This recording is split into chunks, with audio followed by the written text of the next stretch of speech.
Welcome back to the Blitz! And today, we're going to be doing a little bit of geometry, particularly studying, that's right, the rectangle.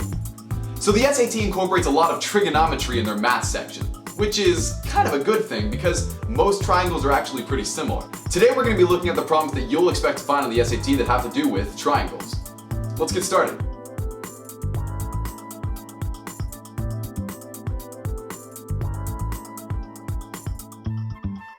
Today, we're looking at triangles. The first thing that you need to know is the different types of triangles out there. And for these problems, particularly, we are not going to be using a calculator because these aren't the free response questions. So, the types of triangles, it's very simple. They can be classified into the side lengths and the angle categories. There is an equilateral triangle in which all the side lengths and the angles are going to be the same.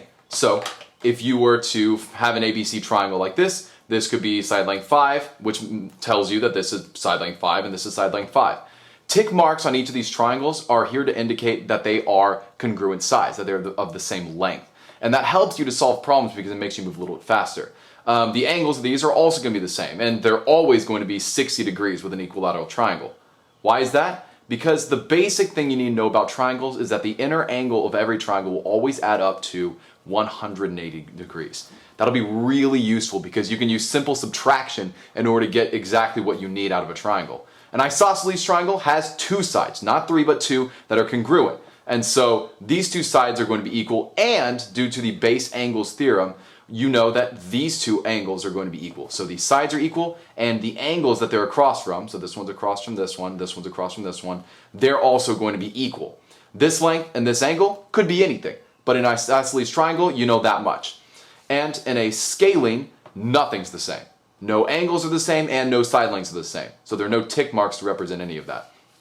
Now, there are different kinds of angle triangles. There's the right triangle, the acute triangle, and the obtuse triangle. And if you know this, I'm going to try and speed through it. But the right triangle has one of these squares in the corner. And that is only there to designate that it is an angle of 90 degrees, a right angle.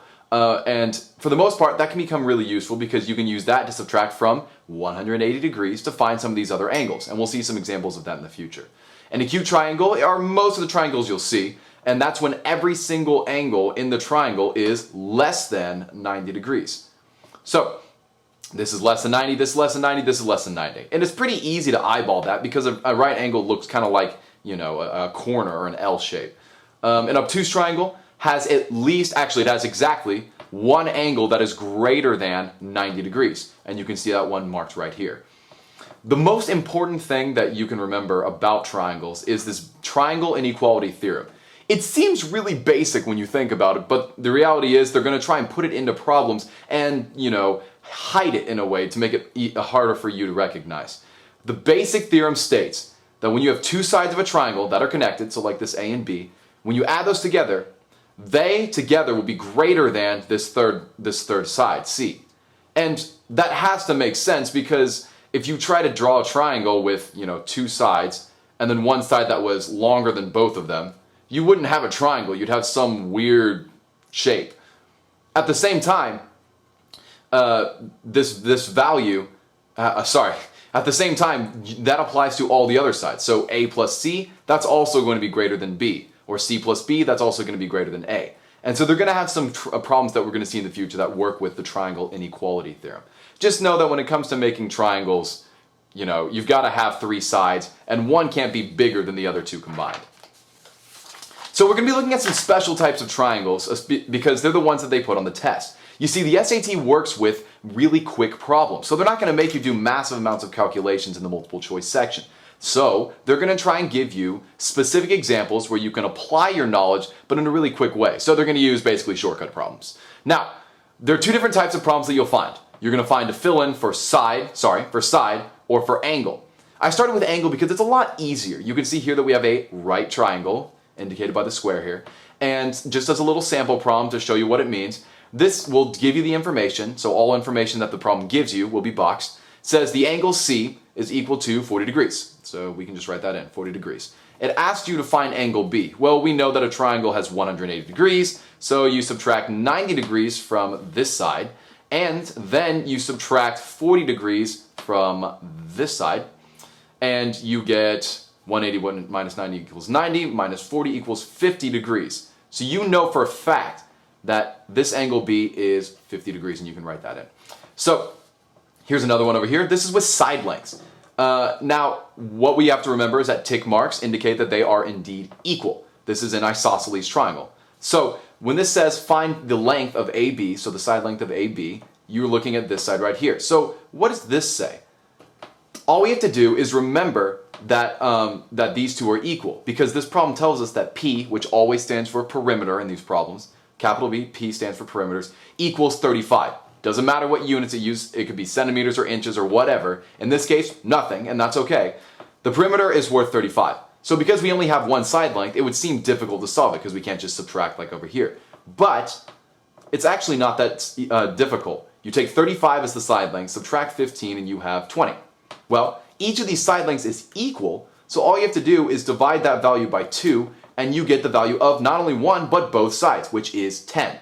So since you're not really focused about BC, you have your answer over here, which is 10. And you fill it in just like that.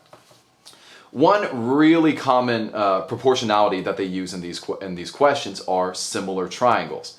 And all it means is that you have one triangle and you have another triangle, and the angles of each of the respective places, the correlating places, is equal. So I've represented that here. X degrees, y degrees, z degrees, z degrees. And even though the triangle looks smaller, believe it or not, the angles are exactly the same. Now, the most important thing here is usually they're not going to be working with angles, they're going to be working with side lengths. So if you know how to draw up a ratio or proportionality, then this should be easy. If you don't, I'm going to make one on probabilities and proportions in the future. But for now, let's just say that this larger triangle had a side length of 10, maybe one of 6, and one of 14. If we have maybe just one of these sides, so 3, and we know that they're similar triangles because it tells us that their angles are the same, like let's say this said it was 35 degrees and this is 35 degrees, and then it matches up the other two angles as well, I won't write those in, then we know that there's a direct proportion because they are similar triangles. So what we do to solve these problems is you look at 6 and you look at 3. What was the ratio multiplied to 6 to get to 3? Well, it was multiplied by 1/2, or it was divided by 2. 6 times 1/2 equals 3. This is really easy because once you've taken this ratio, all you do is you multiply to the other parts of the triangle to get exactly what you need. So 10 times 1/2 is equal to 5.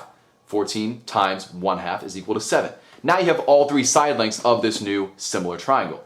And this works the other way as well. If we wanted to take this and make it into another larger similar triangle, say, GHI, then all we have to do is look at maybe one of the side lengths it gives us. So let's say this was 21.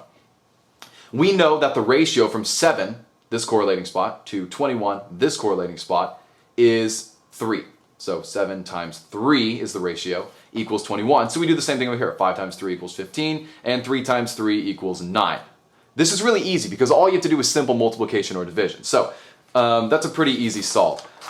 Now the most basic thing that you can remember, and I think I've said that a bunch of times, so a bunch of basic things here, is the Pythagorean Theorem, which was invented by a mathematician named Pythagoras a long time ago. So he is clearly dead. He'd be very proud if you were able to memorize this theorem.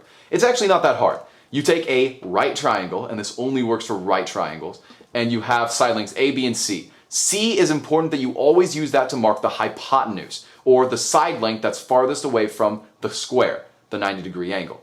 Because the formula is really easy. It's A squared plus B squared equals C squared. Now, what is A and what is B? It really doesn't matter unless if you remember, unless if you remember what A and B are in order to solve the problem. So, A squared plus B squared equals C squared. So let's say that instead of A, B, and C, it wanted us to solve for C, and it gave us measurements like 4 and 3.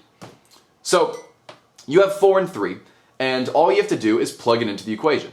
4 squared plus 3 squared equals C squared. We don't know what that is yet. So we take 4 squared gets 16, 3 squared equals 9, equals C squared. 16 plus 9 equals 25, which equals C squared. And so if you take the root of 25 and you take the root of C squared, then you're going to get 5 equals C. So we know that this side length equals 5. Now, this is a really convenient triangle, and it's going to be used a lot on your test. We're going to get to that in a second. But the 3, 4, 5 triangle is very, very common, or proportional, similar triangles of it. So, that's the Pythagorean theorem. You can do it backwards if you want. In fact, I think that's worth showing. So, here's our right triangle again, and you have A, B, and C. Just remember that this is C. We can make this A and this B if you wanted, but either way, it's the same. So, we have C, which is, let's make it easy. Let's make it 5. And we'll take this side length and make it 3. And we're trying to find this length here. I think you know what it's going to end up being, but let's practice it anyways. A squared plus B squared equals C squared. Do not forget that. Say it in your head over and over again. A squared plus B squared equals C squared. I'd write a song, but I don't have the time. So we have A, which is here. We'll make A 3. And we have C, which is 5. So we're going to take 3 squared plus B squared equals 5 squared.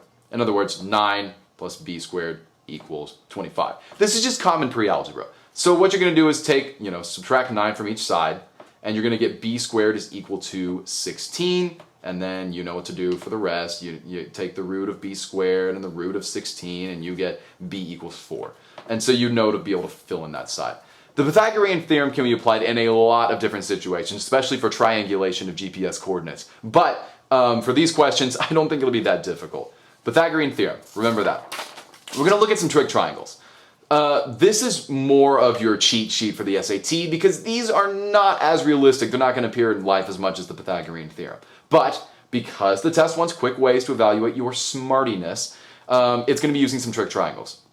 This is a 30, 60, 90. And all that means is that it's a triangle, and it has an angle of 30, an angle of 60, and an angle of 90. You can see those here. Remember, 90 is a right angle, so they just represent that with a square. 90, 30, 60.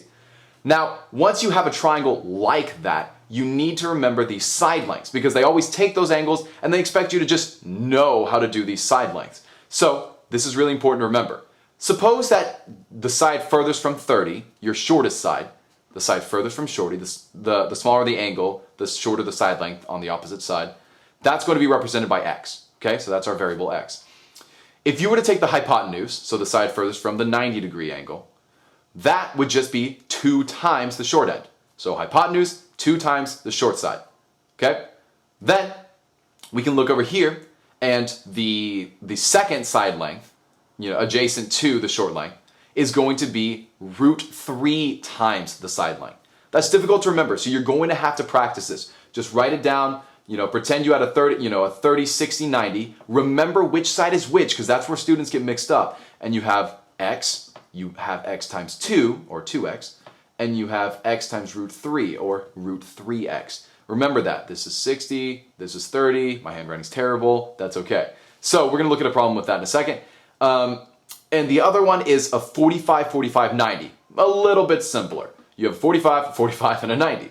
Now, supposing that x was either one of these sides, because they are equal, it's an isosceles triangle, then the hypotenuse is just going to be root 2 times whatever one of these side lengths is. So if this was 2, then this would be root 2 times 2.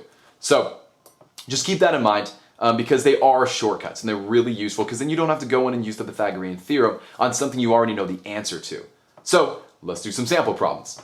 This one says, so if you look at this problem, it has an ABC triangle, it has side lengths x and z, and it says find x. So honestly, we could ignore z. In other words, it says find the side length of AB, so I just rewrote that for you.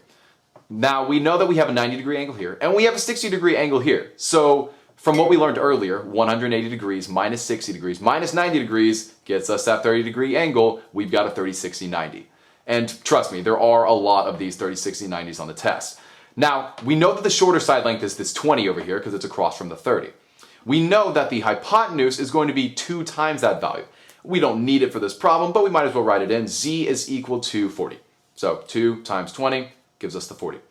Now we need this side over here, which is a little bit more difficult. But honestly, it's just the same formula. Take the shorter side, multiply it by root 3, and all you have is root 3 times 20.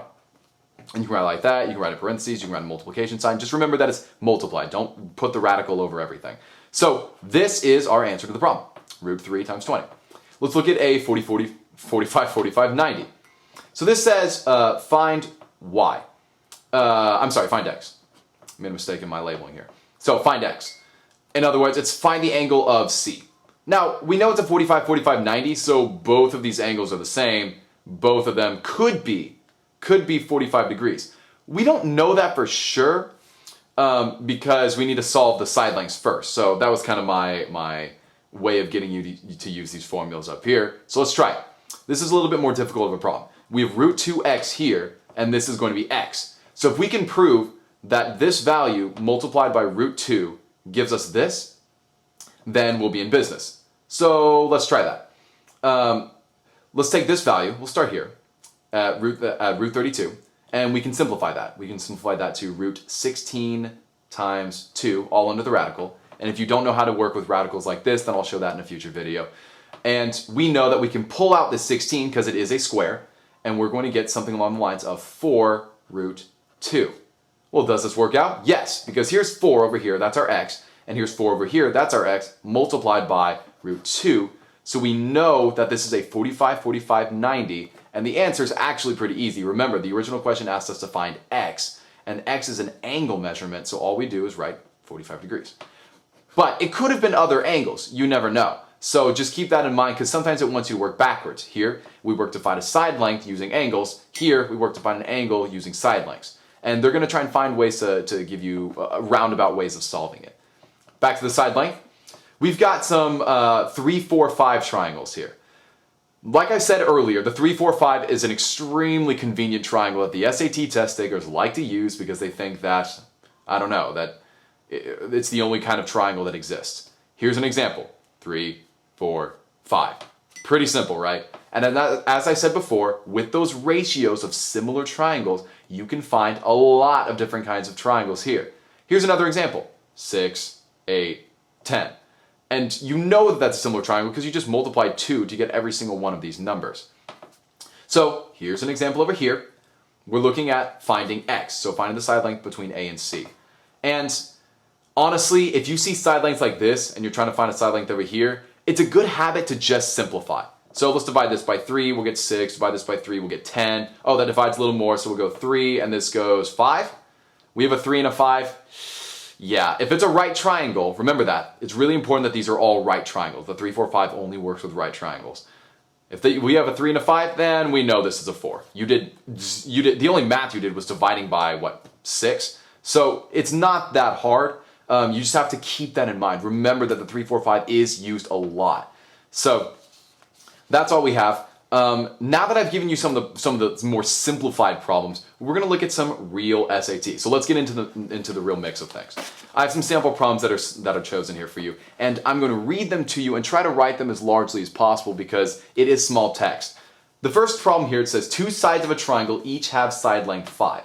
All of the following could be the length of the third side, except, and then it gives 5 side lengths. Remember that this says except. It's important to remember. So when we're looking at these triangles, it is so important that you draw it. So it doesn't matter if it's the exact triangle that's there. Let's just draw a triangle. This has a side length 5. This has a side length 5. Now we're looking at this side length over here. Realistically speaking, we could think about what it might be. And as I look at this, I don't think it's 1, 3, 4. I don't think it's root 50. I don't think it's 10. Well, actually, come to think of it, it might be something, in between 5 plus 5, which is 10, and 5. So maybe this number, 7.07, will fit in the range, but we'll look at that in a sec. So we're looking at this. We're like, what could be a possible length here? Because there are different sides you can use. You can do 5 and 5 like this, and what is that worth? Or you could do 5 and 5 like this, and what is that worth? So we're looking at different values here. Now, you can kind of visualize it and take a guess, or you can remember something that we looked at earlier. Do you remember when we looked at the triangle inequality theorem? All it states is that when you have 3 sides, 2 of the sides is going to be greater than the third side. Or in other words, one side can't be greater than the other 2 combined. So when we take 5 and 5, we automatically know this side can't be a length of 10. That eliminates 10. And we know that this side length, so we know that it can't be 10. Now, all the rest of these, they could be correct. Look at this. I actually made a mistake here. All the rest of these could be correct. This could be 1. This could be 7.07. This could be 4. So all of these are correct. I was the one that forgot that this was actually an except problem. We know that 10 is not an option, so actually that's our answer. And let's see if we got that right. Yes, we did. So what we know here is from the triangle inequality theorem that as long as you make sure that the two side lengths are at least greater than the third length, then you've got yourself a triangle. All the rest of these are potential options, 1, 3, 4, and root 50, but 10 is not an option because it is equal to, not less than, the value of the other two combined. Make sense? Let's move on to another problem. So, we're in another section of math here, and this problem says, in the figure above, what is the value of PT divided by PS? And just to give you a picture here, in case you can't see it, we have two triangles inside of one another, P, Q, R, T, S. And the values here are x degrees and x degrees, which tells us that they're congruent angles. And we have side lengths here of 8 and 10. And PT goes from here to here, so I'll mark that with a Y. And PS is this longer length that goes here, and I'll mark that with a Z.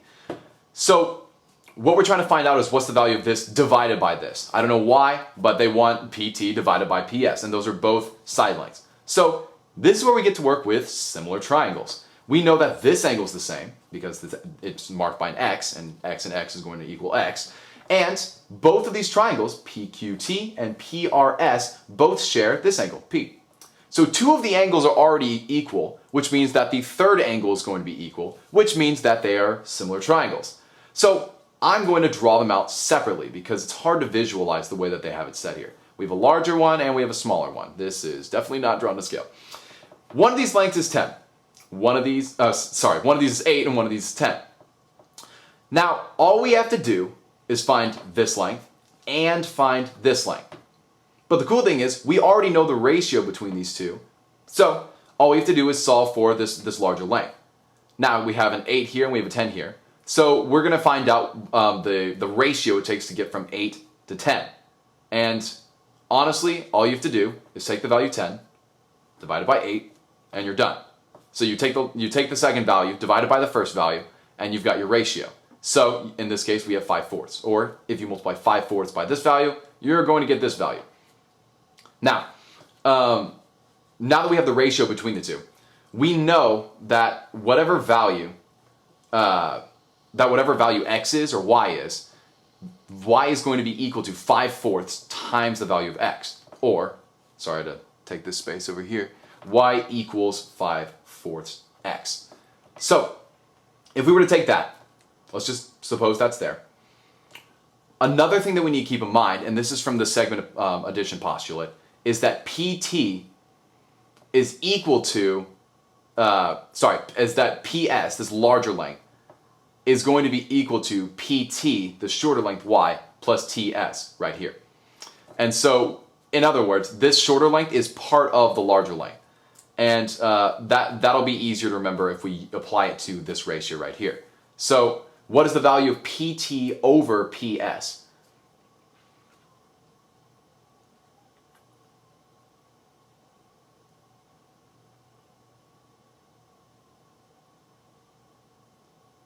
Actually, you know what? I've been complicating things. This problem was simpler than I thought. We already found the ratio, 5/4. This 5/4, when you multiply it, gets you here. So, you take the shorter length, PT, take the larger length, PS. So, we realized that the ratio was 5/4. Now, when you look at PT over PS, you're taking the ratio of this shorter length here, and you're dividing it by this larger length. So, the shorter length could be 4, and this larger length would be 5. When you take 4 over 5, then you've got the inverse of ratio, which is what you would want because you're dividing, and you have your answer, which is 4/5. And according to my answer guide, that is correct. So, working with ratios like this is going to make it a lot easier because you know how to solve it. And because I did an incredibly great job with this pen and not a pencil of complicating this problem, let me go over what we just did again. So we're looking at two triangles, and they are similar. How do we know? Because at least two of the angles that both of them have are equal, so the third one is equal, therefore they're similar triangles. We had a length here, and we had a length here. We were given the lengths here and here. From these two lengths, we were able to find the ratio between the two. And it's really easy. You just simplify this to a 4, and you simplify this to a 5. So one length divided by the other length would be, in one effect, 4/5. It doesn't matter what these lengths are because they have the same ratio. So you could take x and make it 4, and you could take y and make it 5. So the ratio of one side length over the other is going to be 4/5, which is actually the correct answer. So we've got that. Let's look at one more question, if I can find it. Ah, yes. Okay, this is going to be a challenge problem. So it's really hard to see. I'm actually going to zoom it in for this one because it is pretty interesting the way this guy works. This is a staircase. It says, on the staircase shown above, both the depth and the height of each step are s, and each step forms a right angle. What is the value of t in terms of s? So if you can't see, there's a tiny little s here and a tiny little s here. So every single length here, all of these are equal to one another, and they're all s. Now, we want to find out the length of this just straight up line that goes up the staircase, the slope of the staircase. So we're going to find t in terms of s. Now, this is going to be really difficult, but we're going to break this down piece by piece. So let's just take one little section. I'm going to draw it right here. We have an s, we have an s, we have a t. So both of these triangles are equal. What does that tell us? It tells us that since these are right angles, like it says, forms a right angle, we can draw a right angle in here. Oh, look, this is probably, in fact, it is definitely a 45, 45, 90, because these two side lengths are equal. What do we remember from before? Well, if we go back to our trick triangles, which is right here, we know that when you look at an ABC triangle that is a right triangle, that any of these side lengths, you multiply by √2 to get this diagonal length, or the hypotenuse. So it doesn't matter what s is, t is going to be equal to that value s multiplied by √2, or t equals √2s. So we have that value. That was just one little length. So this is actually pretty easy. Now we just count the steps. 1, 2, 3, 4, 5, 6, 7. So, in other words, this entire slope is equal to 7 √2s. And so all you do is you look over here. Do we have it? Yes, we have it here. It's written differently. It's written 7s √2, but it's the same thing. Since they're all being multiplied to one another, it's the associative property. You can move it around as much as you want, or the commutative property, sorry. So you just circle that answer, and that is the answer to one of the challenge problems. It's just a different way of getting you to think. You'll rarely come across questions like this on the SAT, but it is always the same. It had a staircase, it was trying to scare you, and all we did was break it down into just one of those triangles, used a trick triangle that we had from earlier, and we found the answer. So, when it comes to triangles, here are the things that you should remember. They're equilateral, isosceles, scalene, right, acute, and obtuse triangles. And that's simply defined based upon their angles or their side lengths. When it comes to any triangle whatsoever, two of the side lengths will always be greater than the third side length. There's no exception. Some of the problems you'll find will be to fill in the angle or fill in the side. Sometimes they'll use angles to find the side, sometimes they'll use sides to find the angle. When it comes to similar triangles, if they have the same angles on the inside, then there's a ratio going between one triangle to the next. The Pythagorean Theorem is a squared plus b squared equals c squared, where c squared is the hypotenuse, or this diagonal side. The 3, 4, 5 triangle is a big shortcut that a lot of people use, and that only works with right triangles. The 30, 60, 90 is something worth memorizing. It is x for the shortest end, 2x for the diagonal end, or the hypotenuse, and √3x for the longer adjacent end. And for the 45, 45, 90, both of the side lengths are equal, and the hypotenuse is √2x. And this was the 3, 4, 5. And then when it comes to breaking down triangles, what you need to do is remember your formulas. So at the end of this video, I'm going to have a compilation of the equations we used throughout this work session. If you have any questions or any problems that you'd like for me to work out, then please put them in the comments section below. It's really important to me that I get a feel for how you guys are learning, because this is, after all, my first release of this series. So tell me what you think. Tell me if it was helpful. Tell me if I need to go faster, slower, cover different concepts, use different equations, not use my own handwriting, or if you would like to see something new in the future.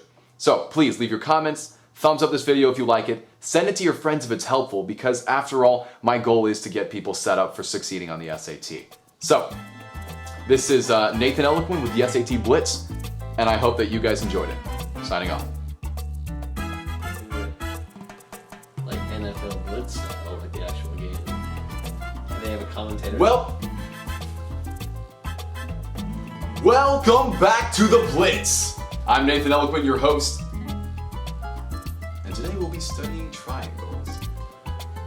Yeah. That's not gonna work. Holy little symbol of a triangle. Yeah. We're gonna be studying. That's right, trying. That's perfect. Welcome back to the Blitz. Today we're gonna be doing a little bit of geometry. Specifically and particularly. Today we're going to be looking at every single type of problem that has to do with a triangle. So let's get started. There's a lot of problems. Every single one. Today we're doing every single problem that has a triangle in it, ever.